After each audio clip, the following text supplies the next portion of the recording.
Hey guys, so in this video today, I'm going to be showing you how you can get the Sui Network on your Phantom wallet. So this is actually a beta that just rolled out to most of the Phantom wallets. So you might not have it or you might have it. I don't really know, all right? I don't really know, what update went into your wallet, but I'll show you today how you can access that Sui Network on your Phantom wallet. So let's get right in. So you're going to see Phantom wallet right here on my screen. Look at my cursor. You're going to want to head over to the left hand corner and click on the little icon that you have for your Phantom wallet. So all you have to do now is click settings, and then you're going to want to head over to active networks and just go ahead and click this option. When you do, you'll be able to see that we have Base, Polygon, Bitcoin, and Sui.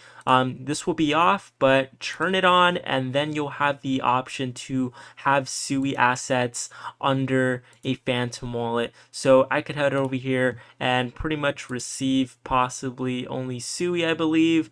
Not entirely sure if you can receive Sui meme coins, but maybe soon that will be supported. We don't know yet, but as far as I know, you could only add Sui as of right now. So hopefully you found this video helpful, and if you did, please leave a like on the video, subscribe, and comment down below if it did help you. Other than that, I'll see you all for the next video.